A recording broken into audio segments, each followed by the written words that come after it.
want to play a soundbite for you. All right, this is from Baltimore Ravens head coach John Harbaugh after the Baltimore Ravens upset Pittsburgh in Pittsburgh on Saturday. Joe Flacco had a pretty good game, particularly in the second half.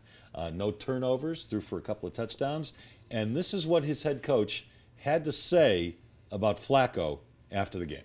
Joe Flacco, what can you say? I think he had a perfect quarterback rating in the third quarter. You know, that's playoff football. That's Joe Flacco. He's the best quarterback in football. We'll take him any day of the week, twice on Sunday or Saturday night, if that be the case. Best quarterback in football. Can you make a case? Well, if he could play twice on Saturday. or only in the playoffs. Yeah. Well, that used to be the question when I was on the Hall of Fame selection committee, and I hope we get to the Baseball Hall of Fame so I can tell you who I voted for at some point in the next couple of days, because it's coming out tomorrow. Tomorrow, yeah. Yeah, so we'll talk about it after the fact, I guess. But the question we used to have on the Hall of Fame selection committee, Lynn Swann, Pittsburgh had two great wide receivers, Lynn Swann and John Stallworth. And neither one of them got in for years, because everybody would say John Stallworth was one of the best regular season receivers in football. And then the argument when Lynn Swann would come up later in the discussion the same day in the Hall of Fame, Pro Football Hall of Fame, greatest playoff wide receiver. Those games against the Dallas Cowboys, they were classics. And so it was kind of like you'd like to combine both of them. The Stallworth wasn't big in the playoffs, and they eventually both got in. Lynn got in the first year. So I bring that up as a preface because Flacco is, during the regular season, he comes and goes.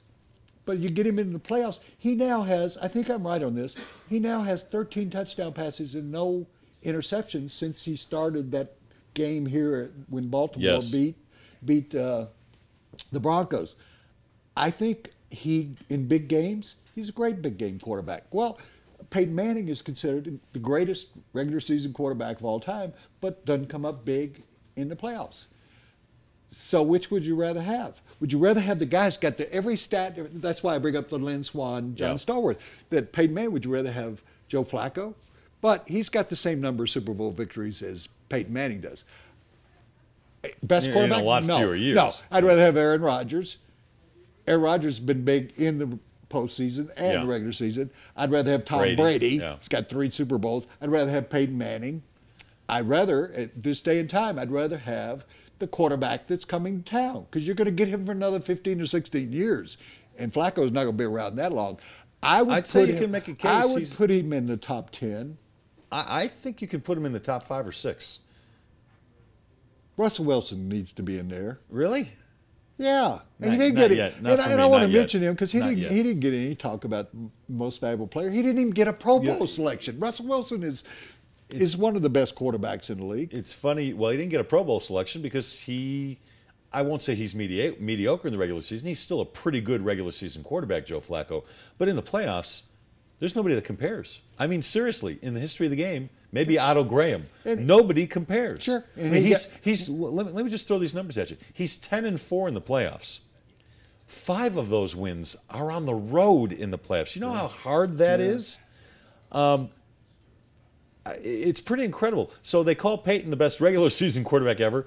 In another couple of years, we might be saying that Joe Flacco is the best playoff quarterback ever. That's never going to happen. I don't know. No, you want me to give you somebody? Joe Montana, thank you, Joe Montana, Terry Bradshaw. If he wins another Super Bowl or 2, Joe Flacco, listen to this. Joe Montana won 4. Since he was drafted. Terry Bradshaw, 4. Give me Troy Aikman. Since Flacco was drafted in 2008, he has 10 playoff wins. It's twice as many as every other quarterback in the league. Yeah. Well, why don't we do this? More than twice as many as Tom Brady. It's tough for you to get a room with him.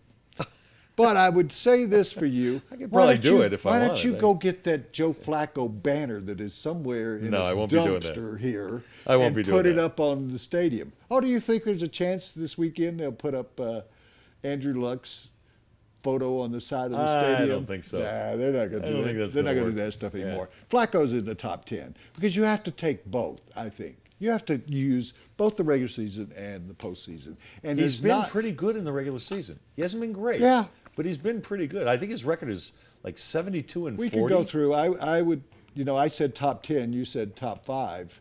No, I said top 5 or 6. Okay, well, I'd say between 5 and 10. You put him ahead of Drew somewhere. Brees right now? Yeah.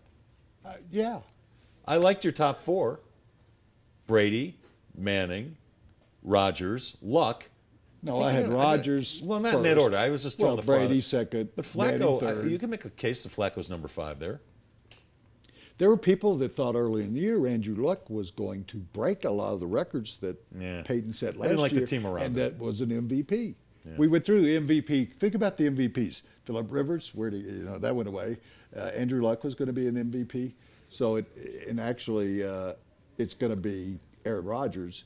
And I think that Murray will finish second. Romo's right there. Yeah. And Tom Brady. And this year, for a guy that it was amazing to me to see that I'd forgotten that Peyton Manning got all 50 votes for All-Pro last year and was not even a factor in the All-Pro voting. Baltimore have a shot beating New England this weekend? Yes.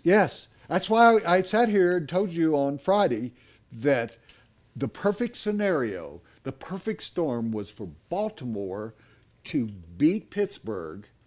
And we saw, I told you that do you remember the term I used? Last vestiges of the great defense. Yes. Well, they added Elvis Dumervil.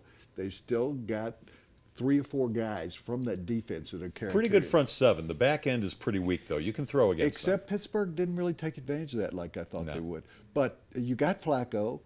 Their running game, they developed a new running game this year with Forsett, without Ray Rice, who wasn't that much last year. Forsett has really come through. Yeah. They've cobbled together a pretty good offensive line, I think. Their wide receivers with Steve Smith Sr., as he likes to point out, they've got a lot of good wide receivers. Those guys you remember from a couple of years ago, Jones, Jacoby, those guys are still there. Pretty good special teams, too. Yeah. So when I say be careful what you wish for, I wished for the Ravens to beat Pittsburgh and go to New England because I think they have the psyche, the soul, which we'll get into at some point today, but the psyche that they can win there because they have 2 out of 3 times and they've scored a lot of points and they've held their defense has held Tom Brady in check. But then you got a team coming off New England. Let's just say that happens, coming to Denver, confident. They know they've won here in the playoffs. Be careful what you wish for. You may actually. Yeah, but of course. But you'd rather have Baltimore here than you have to go to New England. Yeah. I mean. Yeah, but I just be careful. I don't know. You know what? The Baltimore team, I don't think they're as good as the team that beat New England 2 years ago in New England in the playoffs. And I think New England is a better team this year than the team that lost to Baltimore 2 years ago in the playoffs. Well, what Baltimore's not as good. New England is better. When I was writing the column about the Broncos not having soul, I thought immediately of Ray Lewis. That I think his soul, if you can grab hold of that, and I did a lot of research on what does that mean, soul. To a lot of people, it's a religious kind of theme, which, your soul follows you to heaven or wherever it might be.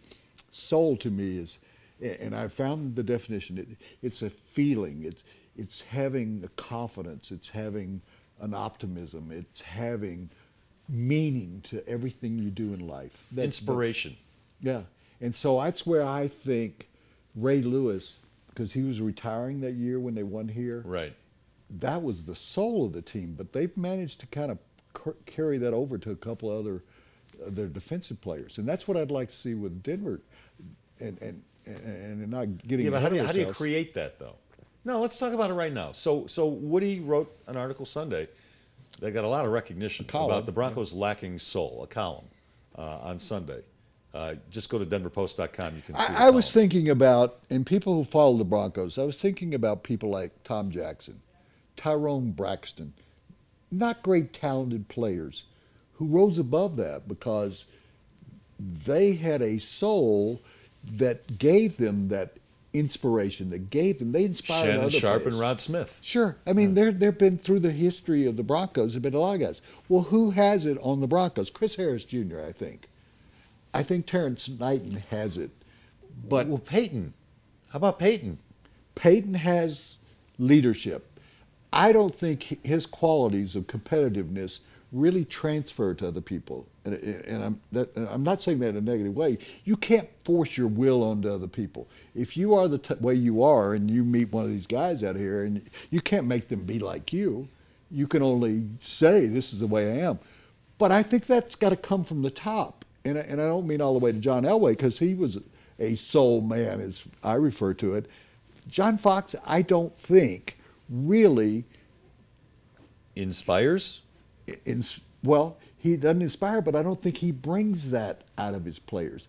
I think he tends to let them go in their own direction. He's a guy who says, go rest, don't get into trouble.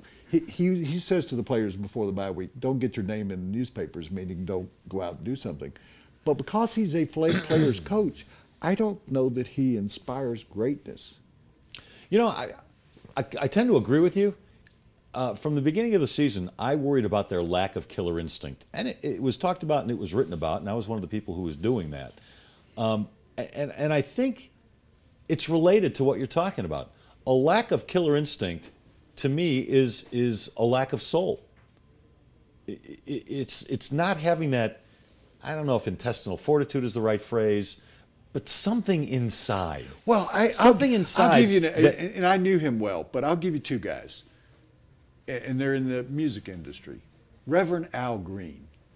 Love the Reverend Al Green. He had soul, and he was a preacher in a Memphis church, and so I met him early. I'm so tired of being alone. Yeah. I'm so. Yeah, I used to be able to do falsetto. I can't do soul. it. James Brown had soul. Nobody had more soul than James Brown. I mean, he oozed it. It was he oozed an essence it. about him. Yeah. In politics, whether you liked him or not, Clinton had soul. Yes. People could. He and his wife, and this is not going into the weeds, but both of them had determined what they wanted to be, and they had a lot of soul in terms of, we know all of the issues. We don't have to go there, but I think both of them, Hillary and Bill Clinton, have a soul that really inspires them and other people. That's what I'm looking for out of the Broncos, more like Reverend Green, Reverend Walking in Memphis. That is a soul song, about the guy who went down there. Did you used to watch Soul Train when you were younger? Yeah. With Don Cornelius? Oh, yeah, he had soul. Oh, well, no, but I used to love the way he would introduce Al Green. Ladies and gentlemen, the mighty Al Green. Yeah, and he was.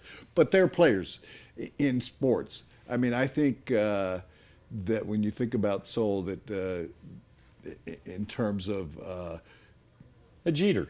Yeah, Derek Jeter. I was trying to go and I'm spacing on his name. Is the MVP in the American League this year. I think that the kid in center field, Mike Trout, has soul. You can see it goes beyond the scope of the game. It's something you feel. Yeah. It's hard to define, but you can feel That's why I looked at Aristotle said it's the first humanality. That's the way he described it. And he used... Did you just quote Aristotle on the show? Yeah. You do realize it's a sports show, right? Yeah. Okay. Aristotle said, and I couldn't believe it, I found this, he made a comparison to an axe. If you think about an axe, everybody knows what an axe is. And he said, if an axe were human, combining those precious components things from wood and metal, that you've got the perfect instrument, but soul makes it cut. And you have to kind of think deep into that. You're getting way too heavy for me. Well, no, but without, the axe is no good. I know, I understand if you don't what you're have saying. that soul to cut wood with it. Yeah. So, anyway, yeah. Well, cut wood. You got Peyton, cut that meat. And you got Jack Del Rio, when he was a rookie coach, had the players in the locker room use an axe and cut. I thought about that. Until and then somebody his kicker, didn't somebody hurt themselves doing his that? punter, his kicker, hit his own foot with it and was on the disabled list. Now he's got a one-legged kicker.